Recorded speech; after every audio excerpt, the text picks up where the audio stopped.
I wonder if I could do something that didn't involve chimes and bells. I wonder if I could listen to some hard, energizing, rockin' music and exercise.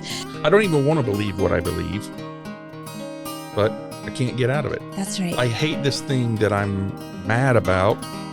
It's not true, but yet I absolutely believe it is.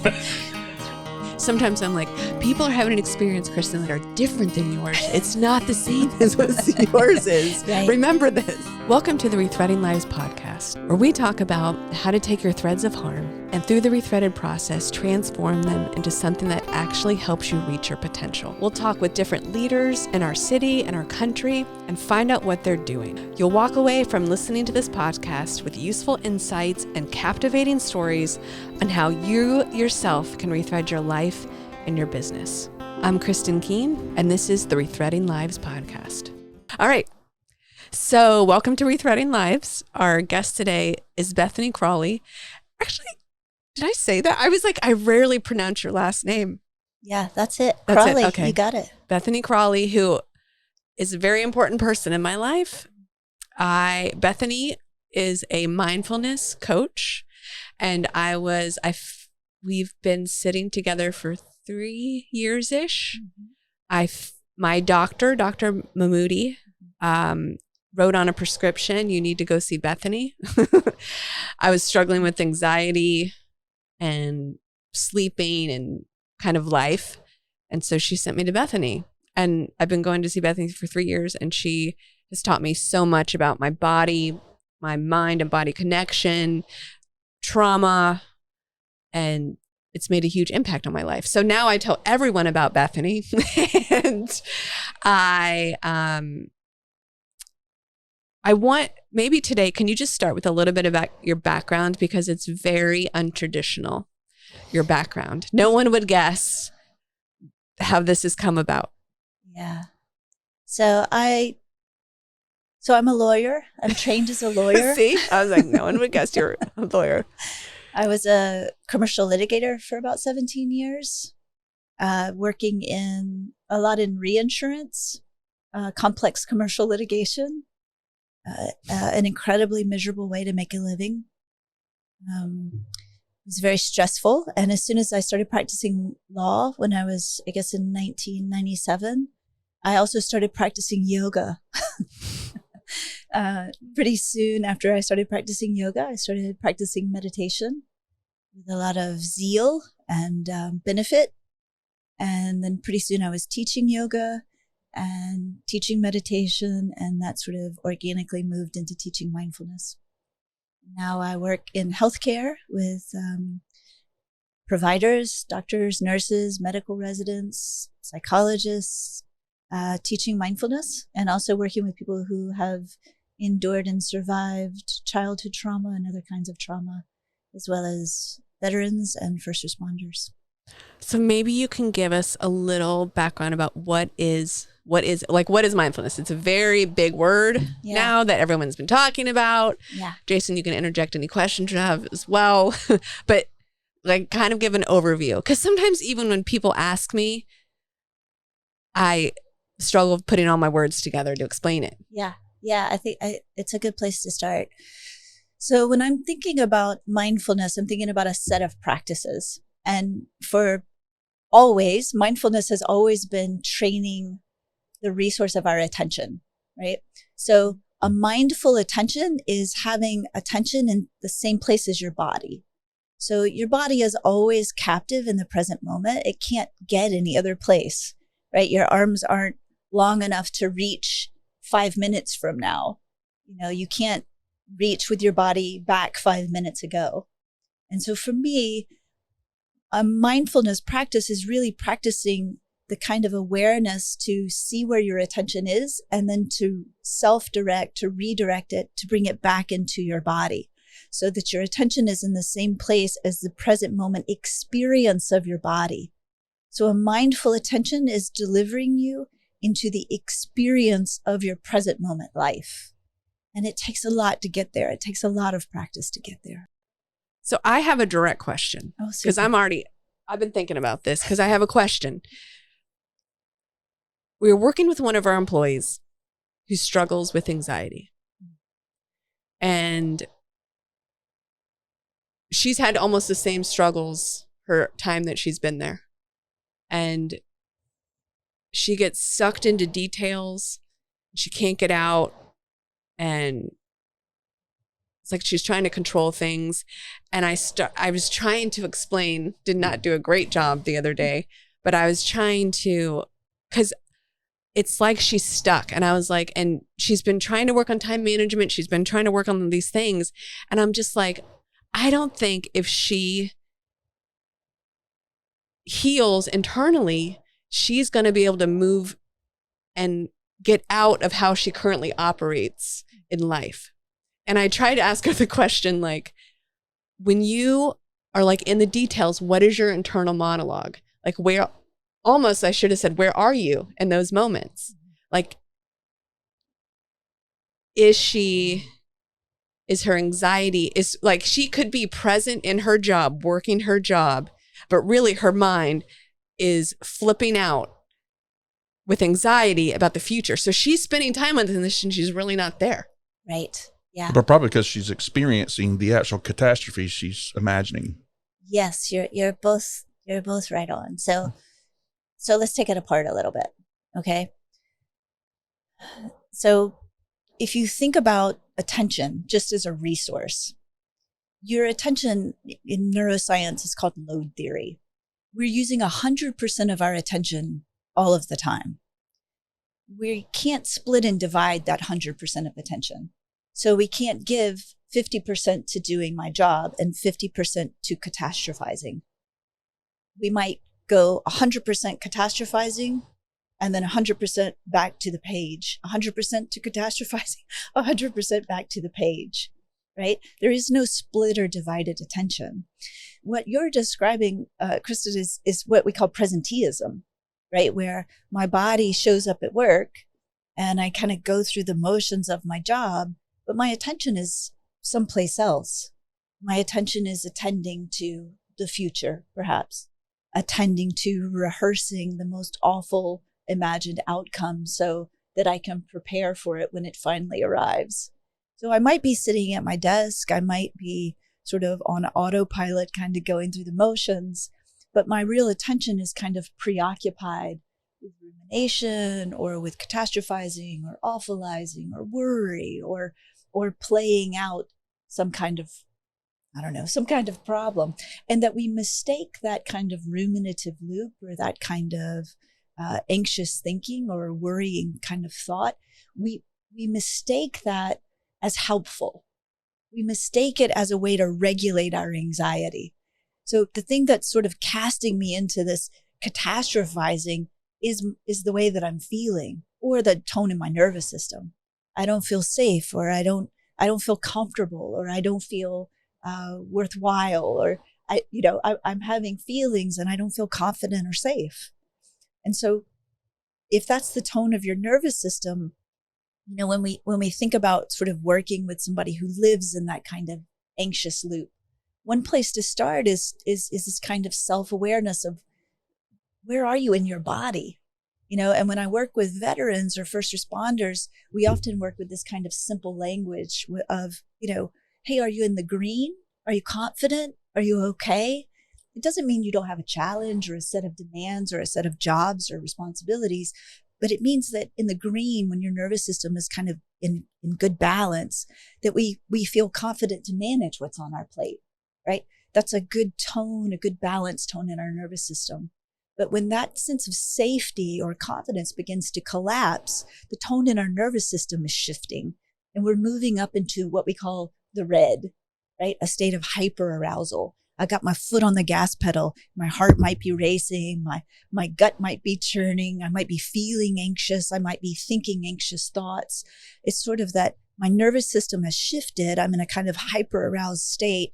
My thinking's in the red. My emotions are in the red. And maybe my behaviors are also in the red.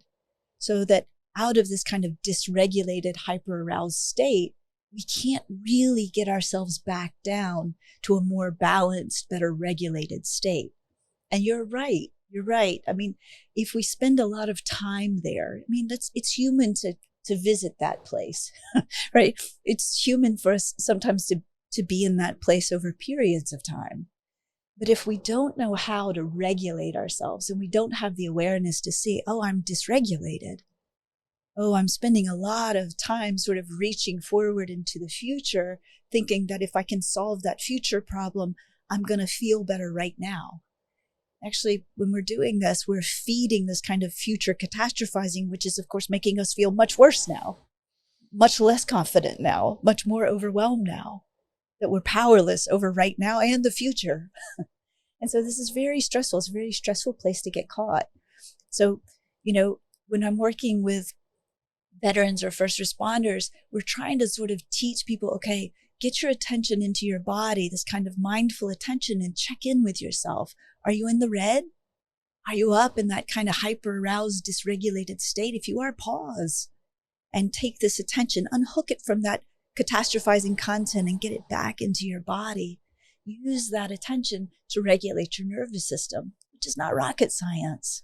It's just really hard to do when we're up in that red zone and that hyper-aroused state, to give my attention and my intention to calming my nervous system down, to coming back to a present moment where I could ask a simple question. Am I okay right now? Am I safe right now? Could I get into a present moment where I could see, I don't need to be lost in this anxiety right now. Right now, everything's okay. It's hard for us to do that. And mostly nobody's taught us how to do it. Yeah. So that is why her attention is single focus, details, and things take longer than they should because her focus is on that.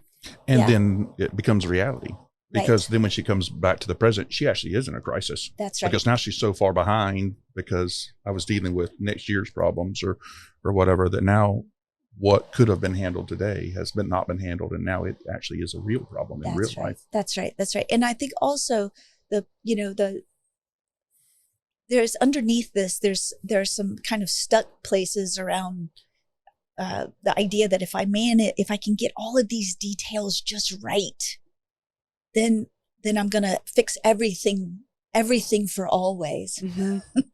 It's we get kind of stuck sometimes in a kind of a little bit of magical thinking sometimes. I was sitting with a guy a couple of weeks ago who's in a difficult situation, and he's trying to navigate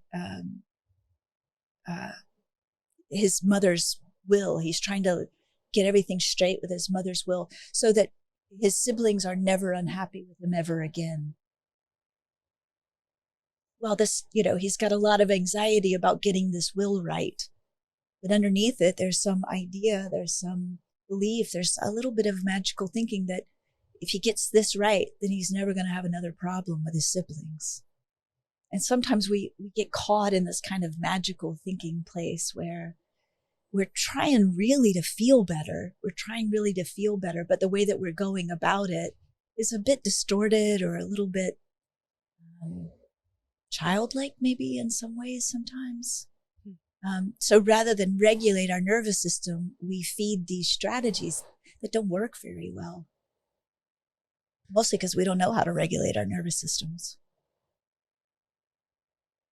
I know there's so many questions because I'm thinking about the rethreaded process of time, openness, purpose, vision, community, and how they all work together, and how when we see our employees, ourselves, pour into these areas in our life, we can increase our capacity to hold harder things.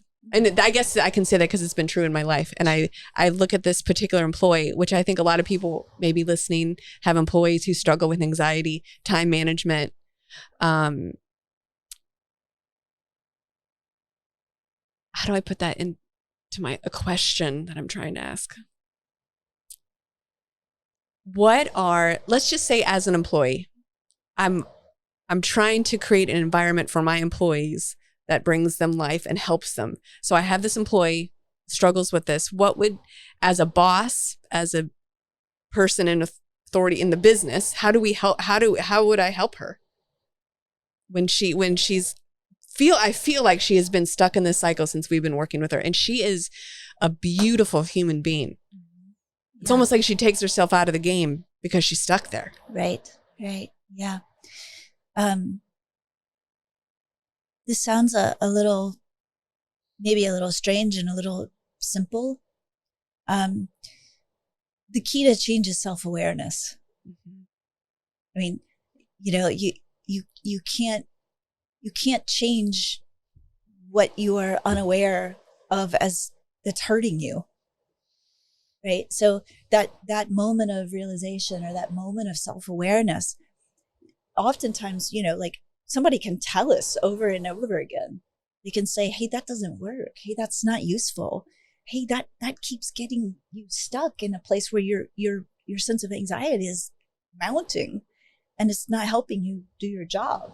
Right. We can tell people that. We can be very kind. We can be incredibly warm. We can be of generous spirit. We can be mean. We can be dominating. We can be bullying. And it really does take this moment of sort of self-realization and self-awareness to say, okay, when that's happening, I don't want to do it anymore. Mm. I really don't want to get caught in that loop anymore. This is a kind of readiness to change thing because frankly, and this is, I suspect, part of what you guys are dealing with in a very regular way. That strategy, in this case of really, really managing the details or reaching into the future to manage details, that in some way, that strategy has been the way that she's felt the most in control, right? That strategy has been the way that she's felt the most able. So you might not want to go away from that strategy. That's it right. may be killing you. That's right. But I'm like, it actually works. That's exactly right. We yes. think. Yeah. And so it's, I'll give you an example. I sit with someone who, when there's a conflict or when there's a problem, her go-to is what she did when she was a little girl, which is to go away, to leave the relationship, right? To go away from the conflict, to go and hide, to make herself small. Well, she did that when she was little because that's what was available to her.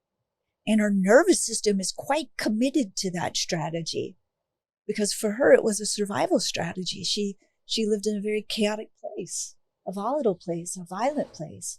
And so that strategy for somebody who's small and powerless and doesn't have any choice, well, that strategy might have saved her, And so in some way, her nervous system is very committed to that strategy in a way that she's not even consciously aware of. So really change comes about. Yes, we can be incredibly generous. We can be welcoming. We can receive people as they are. And really for me, it's a matter of encouraging and of this time element and this community element and this openness element that you're pointing to. We've got to continue to be there in this very open-hearted way to say, hey, there's that strategy again. Are you interested in trying something different? Does it feel like you could experiment with trying something different? That something different in this case could be as simple as, hey, when you notice you're getting caught up in the details, when you notice you're getting stuck there, hey, could you let somebody know? Could you just lift up your hand and say, hey, I need somebody here with me. Have somebody come over. Have a designated accountability partner come over. Put a hand on her shoulder. Say, we're going to stand up and we're going to walk. We're going to walk for 2-3 minutes. We're going to take a couple of deep breaths. I'm going to help you come back into a present moment. We're going to look around together and see everything's okay right now. I can't do it by myself yet, but we could do it maybe in relationship with one another. But it does take that internal kind of moment of awareness to say, oh, I'm stuck again. I'm stuck again. Hey, I'm stuck over here. Right? But, that moment arrives. Yeah, that's very true. It arrives. So when you were describing kind of your path, hey, I was involved in yoga and then meditation and then mindfulness, it seemed like that was a process and a distinct different thing. So what's the difference between mindfulness and meditation? Yeah, so they're often used synonymously, because meditation is a way to train attention, right? So I could stand up and pay attention to my feet. I could stand and take a few steps and really feel where my footsteps forward and my weight transitions, right? Or I could stand and listen, or stand and breathe. Underneath all of that would be attention. That underneath it is this capacity to bring attention down to my feet, or into the shifting of my weight, or into the receiving of sound, or into the receiving of visual information. There's attention underneath all of that. So, historically, we sit or we stand and we just focus on just one objective to train attention to. And what happens is when we bring attention into the same place as our body, there's experience waiting on us there. For most people, that's a little bit of a news flash, right? We haven't, so much of our attention is really trained into thinking. We spend a lot of time, like sort of with the flashlight of our attention. This is language from a neuroscientist named Dr. Amishi Jha, and she talks about sort of your flashlight attention. You have different subsystems in your attention, and this kind of flashlight attention, we can direct. It's trainable. We can direct and redirect it. So mostly we have this kind of flashlight trained up into thinking land, thinking land, thinking land, thinking land. We very rarely sort of take this flashlight of our attention and redirect it, shift it, move it into our experiencing body. So mindfulness as a state is an experiencing state. Maybe breath, maybe sound, maybe what I can see, maybe what I can feel. And so meditation is the place where we train ourselves to do that. And I think of, we can meditate in a formal way, or we could just in an informal way have this moment of self-realization, just ask, where is my attention? Very rarely is it in my experiencing body. Like if you ask someone, how are they doing? They don't generally say, my shirt is just a little bit itchy on my back. They mostly tell you what they're thinking about, right? What they've got to do.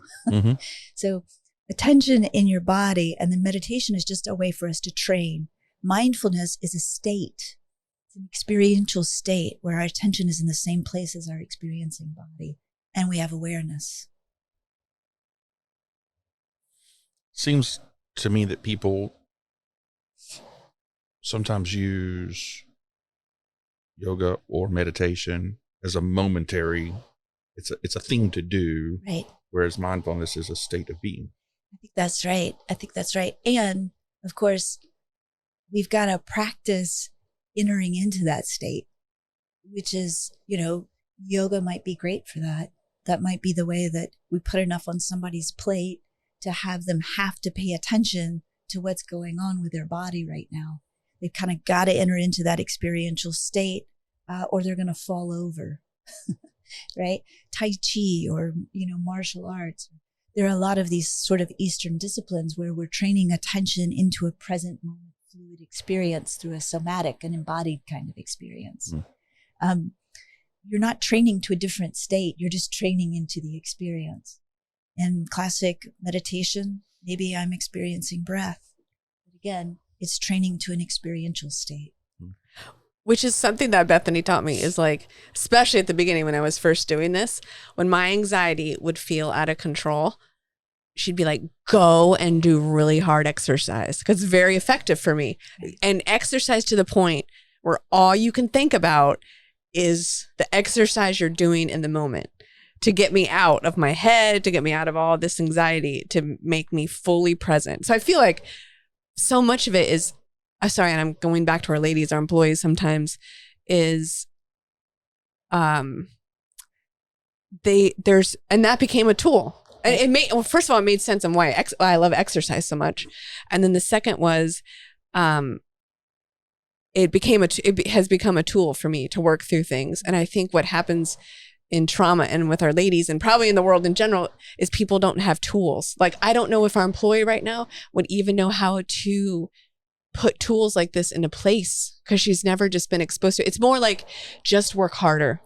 Just work harder, read the time management book, spend more hours doing this instead of like the opposite. Take time, undo, kind of be present. Right. Yeah. And also you're asking her, you would be asking her to be more aware of a state of heightened anxiety and distress.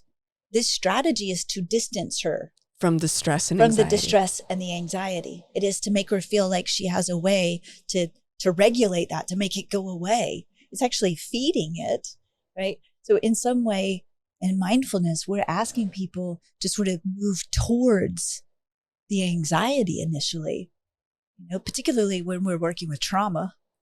When someone comes and they're beginning in a place of conflict or trauma or overwhelm, or their nervous system has been dysregulated by trauma forever, asking them to move their attention into their body is inherently destabilizing. They're full of pain. They're full of suffering, right? And so often, you were encouraged to exercise in this vigorous way. Other people, I'll say, hey, I need you to do 10 jumping jacks. I need you to count backwards and then pat yourself down vigorously as a way to break that neural loop that just is holding you in this suffering. If just for a second, just for a moment, we break that loop and open up a tiny bit of space where you're here. And that space might be entirely fleeting, but we've at least opened up a sort of new circuit that says, oh, for a moment, there could be something other than that loop. But it takes a while to sort of open up the space for somebody to experiment with that, because they're very committed to these strategies otherwise. Well, I think that brings the openness in. Yeah, that's exactly what I was thinking. Openness is one of the things. Is one of the ingredients. Willingness to see your thread. Mm-hmm. Right. Mm-hmm. And sit with it is time. Yeah. Right. And so it takes healing sometimes to get to a place to have enough capacity to heal. I think that's right. And the thing that you're pointing to, I think one of the things you're pointing to more than this one certainly is that I've actually got to be in reality. I've got to be in a place that's actually safe in reality. So even if my nervous system can't include that information of safety, even if I can't include it, I need to be able to sort of pause and then look around me and actually not be in a situation that's dangerous, that's threatening. I've got to have the reality to lean into a safety that could hold me if I could include it. Mm-hmm. So I think that, one of the things you guys are opening is the potential for more safety than maybe your folks have lived in, right? Maybe forever or maybe for a long while. That there is that opening. And maybe you're not naming it. Hey, you're safe here. But naming it could help. Hey, you're safe here. Even when you don't feel safe here. Even when you feel anything but safe here. In reality, we're here. Our arms are open and it's safe here. This is something like from a nervous system point of view, your nervous system is very preoccupied, very at a deep level of your unconsciousness of whether you're safe or not. That's the platform that we have to stand on to experiment with change. It's very hard to ask somebody to change when they're in danger. We don't have the resources to growing, to learning, to trying something new, to experimenting, unless in reality there's some safety. Mm-hmm. I mean, I've learned so much at Rethreaded about trauma. I think it's our public health crisis is untreated trauma. And what probably the biggest thing I've learned, I struggle with time the most out of all the aspects because I'm in a hurry. Because I can look at a person and see their potential, but I want them to be there in like 2 weeks. And I feel like what we've learned, and especially having our Gloria on staff, is like now we don't even offer women counseling for the first 6 months. 90 days usually. 90 days, just because it doesn't even work yet. Like, and sometimes it takes women 2 years to even start to enter in, because they got to get through all this other stuff. And like we were talking about we went on a tour of an apartment. Bestcore offers this amazing mixed income housing. It's beautiful. It's safe. I mean, it's all these things. And like our women, it will take them years to get ready to go live in this safe place. So it's like this, we talk a lot about this. Why don't our women feel safe? It's safe here, but it takes time to heal and find it, trust it, and to change. So you can go live in an apartment. That's right. Yeah. And the other thing about it is understand if I haven't been safe, if I've lived in surviving a very dangerous situation always, literally it's crazy adaptive for me to not receive safety, right? It's better for me to be constantly mobilized. It's better for me to be vigilant. It's better for me to be on guard, because when this finally falls out from under me, I'm more prepared there. And that in your nervous system is it's a commitment to survival. It's a kind of intelligence in a nervous system that's lived in a dangerous situation, right? And so, what I think is, I think about this 10 years. I've taught yoga for 20 years. And so for 20 years, I practiced down-regulating my nervous system that carried extensive trauma. There was a reason I needed 20 years to down-regulate my nervous system. And then one day, about, a number of years back, I was like, I wonder if I could do something that didn't involve chimes and bells. I wonder if I could listen to some hard, energizing, rockin' music and exercise. It just took me a long time to be able to tolerate stimulus, noise and sound and rhythm and drums. It just took me a while to be able to tolerate that. So I think in some way you're always working, not just with a person or a set of potentials, you're always working with a nervous system that maybe doesn't have that many dials, it doesn't have that many channels on the dial yet. Yeah, because when I think about that, my dial is let's go 150 miles per hour. Right. On everything. Right. Yeah. That was my dial. Right. So for me, it was like to slow it down was like it's been about a 25-year journey. I remember I was probably 28 years old, and I'm just going to be real honest. I had a vision. That's how I feel like when I hear from God, it's always like pictures in my head. I talked about this one time at Rethreaded before, but in this vision, I was behind this wall and I had this gun, and I was in war, and I was ready to go to war. And I jumped around the corner, and I was rah, battle cry. And there was no one on the other side of the wall. And I felt like God is just when are you going to set down your weapons? There's no battle. Right. And that was literally about 20 years ago. Right. Yeah. Yeah. I mean, it's the perfect image of sort of the function of your nervous system.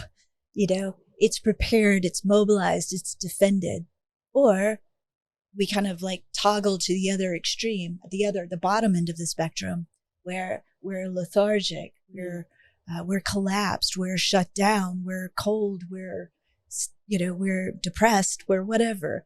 But either way, if my nervous system is sort of in a dysregulated state, maybe it's too hyper-aroused, maybe it's too hypo-aroused, right? But we live there, and we live there in a way that we get used to living there.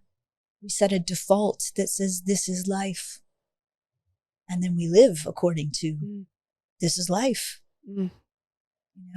and we don't have a way of course, we don't know what we don't know, and we don't have awareness that there are other potentials. And so one of the things that practice is giving us is a way to have an experience around a different potential. But I got to want to do that. I got to want to do it.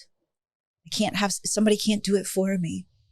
And I've got to have some kind of realization around the place I'm living, this default setting, this way of living that is the only potential I recognize. There's a lot of suffering in it. And that's why when people come to me, they come for, in general, one of two reasons. One is they're really, really suffering, and they have been for a long time. And two, they're asking the question, is this it? Is this is what all the fuss is about? This is life? It's got to be more. And I think for me, that's the aspect of this kind of call of heart that keeps saying, there's more than this. There's more than suffering. There's more than this. Sorry, and you're just kind of like putting words into like what we do at Rethreaded.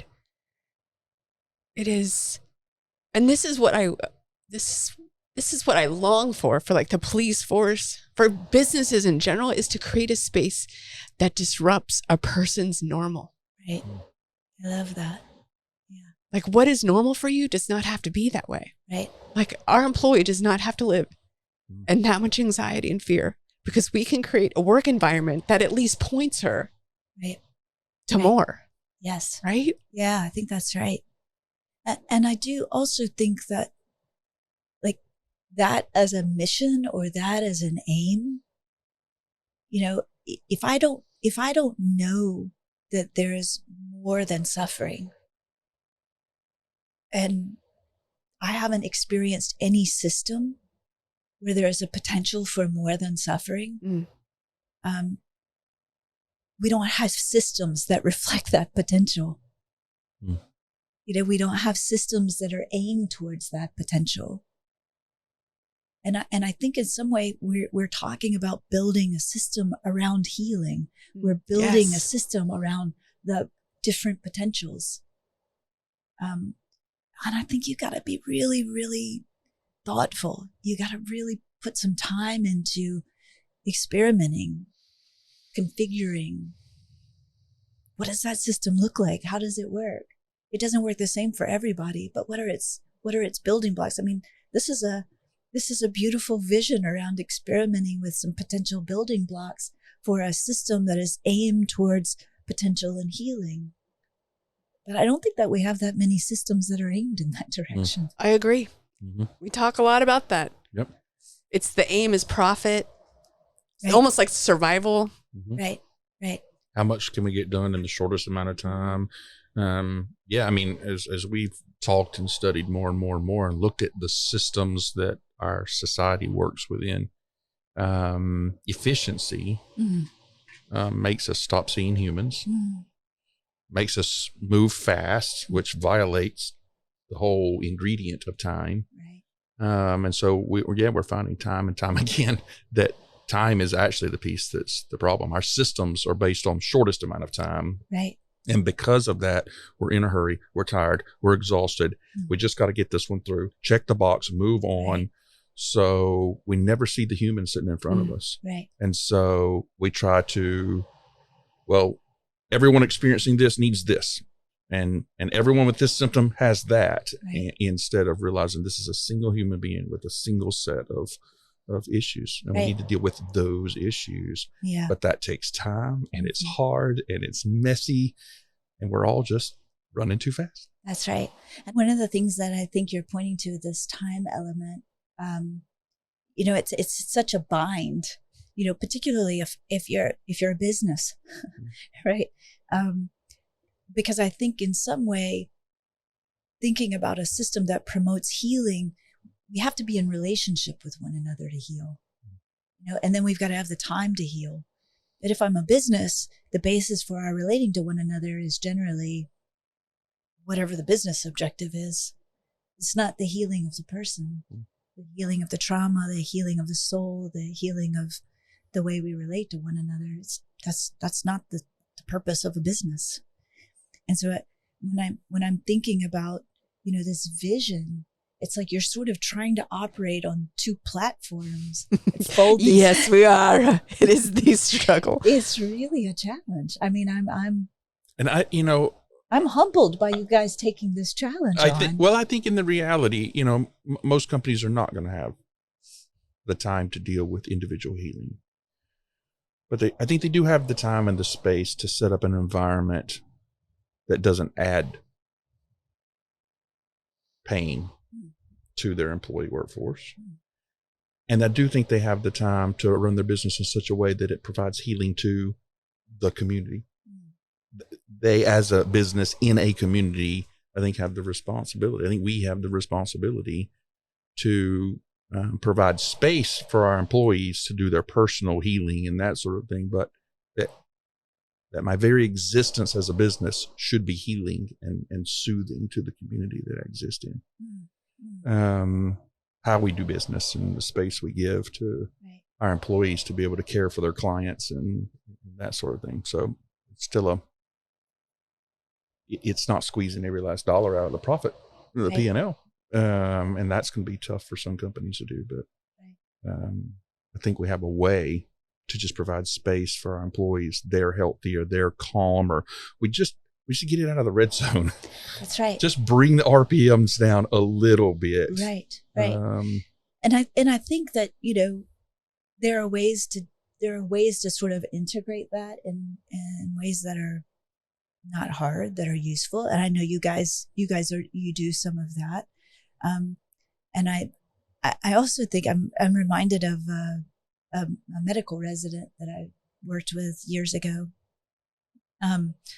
And she was sort of internally, she was like in this constant state of, I have more to do. I have more to do. I have more to do. I have more to do. And of course the system also giving her more to do and more to do and more to do. And, she was in just a really heightened state of anxiety when I met her. And she said, I just don't know what to do. I can't change anything. And they just keep giving me more to do. And I'm being evaluated and I'm being judged. And that's a whole nother conversation. But one of the things that we talked about initially, I said, what do you have enough time to do what's next? Right.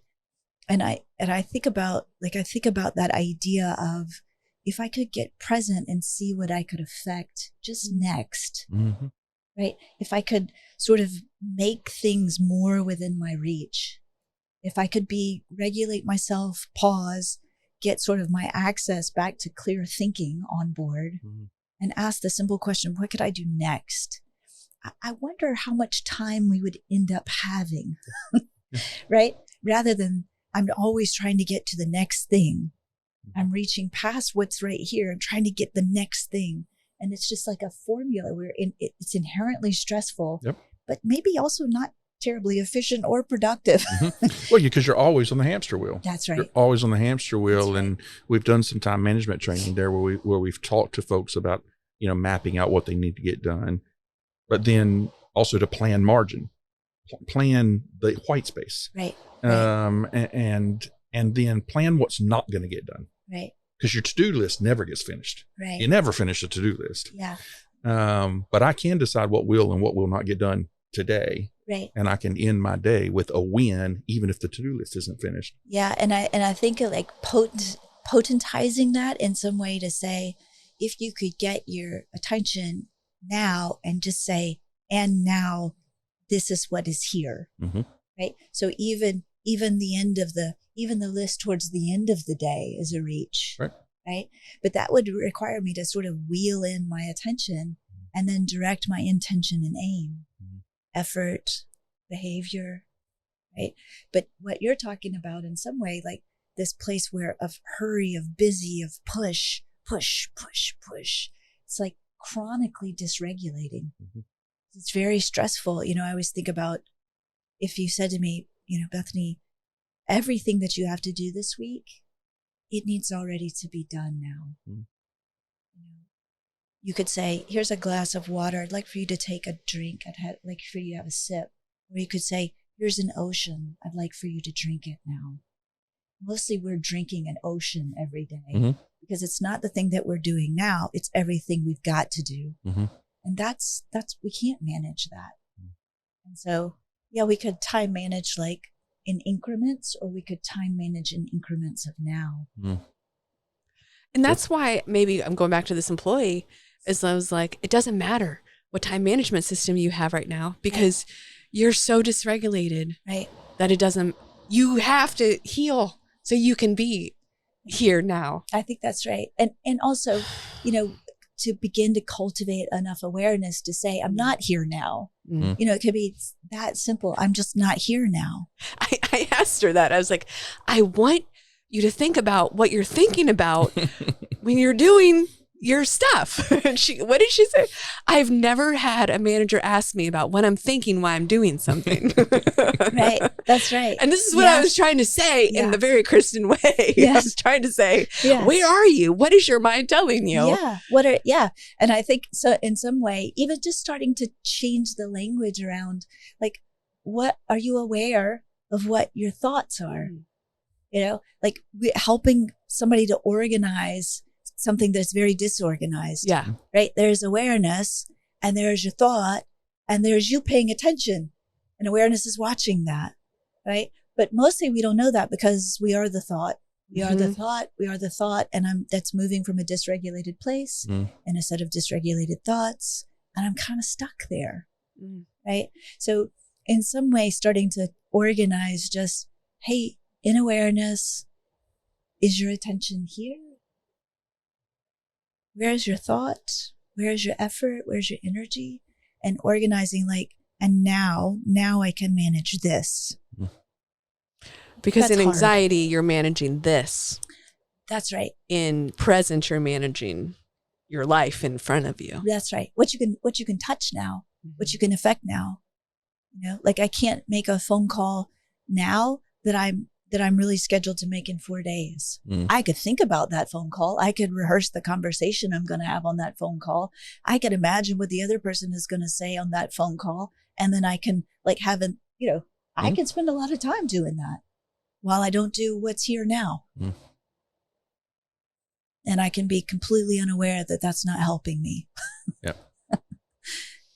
I in my journey in the past 3 years or whatever, practicing this, it's awesome now because I can get to a point sometimes where I will, it's a weird experience for me. I will suddenly feel like I'm kind of like outside my body watching myself have these thoughts. And I'm like, and now I can say almost like, this isn't true. Right. This isn't true. I can have control and I can move through this. Right. And just kind of move and not get stuck there. That's right. It's so nice. I know, another channel on the dial, right? Reality channel. Yes. Jason says a lot. We've said that a lot. Our company needs to get into reality. Reality is actually kind of hard to locate though, particularly when you have a nervous system that's preoccupied with trying to manage, potential disasters all the time, But I also think like this thing you're naming, if I have an awareness that that's a thought, that I have awareness that's a thought and it's not real. I have awareness that it's a thought and it may be incomplete. I have awareness that it's a thought and it maybe is a story. That's a whole new awareness. And I can suddenly be in relationship with thought in a way that I never was before. But we've got to open those potentials up for people because without learning, without training, without practice, without the skills to sort of move your attention around and cultivate enough meta awareness to have a relationship with like, that's thought, may or may not be true. That's a thought, may or may not be accurate, chock full of bias, inaccuracies, conditioned to me a long time ago by somebody who I never agreed with in the first place. We see it all the time. All the time. I don't even want to believe what I believe, but I can't get out of it. That's right. I hate this thing that I'm mad about. It's not true, but yet I absolutely believe it is. That's right. That's right. Very committed to the thought as the only potential reality. Yeah. And then and we're often doing this to each other. I can really make up what your motivations and intentions are and really commit to that version of my story. Yeah. even when confronted with like, that's not at all what I meant. That was not at all what I intended. Yeah. You know, this human experience business is sticky. It's not for sissies. It's not for sissies. You didn't land in this body by mistake, sister. So if there was whoever's listening and they want to learn more about mindfulness and how to put into their life, how to put in their organization, like what do you recommend? Is there books? Is there podcasts? What do you recommend to start this journey of mindfulness? So I would say that, yes, sure, read. Sure. And think about it. Go ahead and read if you'd like. And maybe find a teacher, maybe find somebody to teach you how to do this. For me, mindfulness is best taught in relationship with somebody else. Makes so much sense. In the way that you learn anything else, you don't learn to read on your own. You don't learn to do math on your own. You might study and practice on your own, but somebody taught you in the first place, right? It's a skill set. And I think if you can find a teacher, if you can find a community of people who are interested in practicing this stuff, then you got a lot of teachers. As far as businesses, you got to find somebody to train. You got to find somebody who speaks the language of your population, of your employees.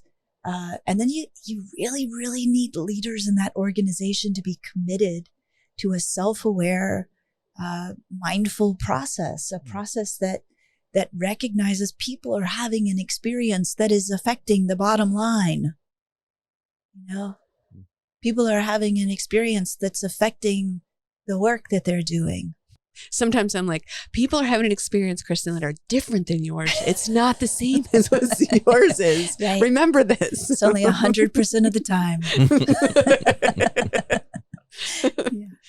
Okay. All right. Do you have any last questions, comments? Yeah, I suspect there's probably going to be somebody who hears this that goes, okay, what's the one easy thing I could do? We talked about exercise, but some people are like, that's anathema. I think a lot of people think, well, I'm just going to go home and rest, and rest is somehow. And so now I'm on TV or I'm on Facebook and I'm not doing anything, but I'm also not mindful because my brain is still not here. I'm reading it. My brain is still not here. Right.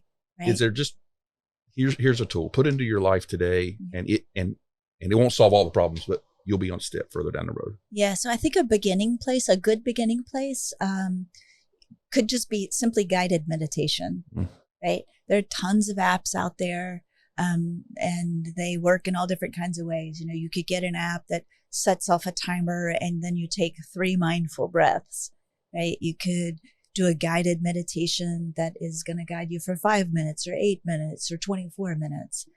I think that's one way you can kind of recruit a teacher for a moment, right? So that's an easy place to begin. There's tons of resources out there like that.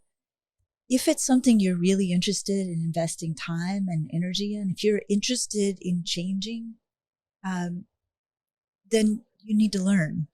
And finding somebody who can teach you, finding a mindfulness teacher or a training or a class. I think that's the way that people really do. And it takes time, it takes time. Oh, it takes time. One thing that you taught me there's a couple of things that are super practical. So at my home, I practice it a lot because I realize how unpresent I am. I'll have my phone or music on. So practice brushing your teeth and be fully present. Practice doing the dishes and be fully present in the dishes. Take a shower and be fully present. Clean your house, be fully present in the moment. And that has helped me realize a lot. Yeah. And do understand that the very first 10 times we were together, I said, this is a mindful attention. Ready? Right? So you've got to have experience of this. Oh, this is a mindful attention. This is attention that is not so burdened by thought. This is attention that's not like so taken up by thinking. This is an attention that's just noticing, that's observing, that's experiencing. We have to have a little bit of that, and then we can take it into our lives. Brush your teeth. wow, that's what that feels like. And another thing you did for me is I came in hot one day, all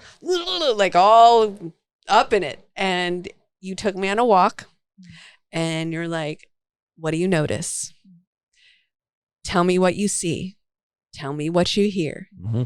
And so that is actually a really helpful thing. Use your senses. Use your senses. Go on this walk and notice what's around you. Right. Those are, and again, easy. Right. Practical. Easy. And you learn a lot in and those. Now you're experiencing, not thinking. Yes. That's right. Because you're That's using right. one of those using it. senses, touch, smell, whatever. Particularly if you're using a mindful attention, because you can go on a walk and ruminate about what's keeping you up, right? Yes. Or you can sort of like, oh, okay, the walk is regulating, I'm sort of titrating down. Now I can free up some attention and I can direct it. Mm-hmm. And I can open myself up to this mindful state through my senses. There are lots of ways to do it, but the foundation of sort of like this mindful attention business, what is that? Mm-hmm.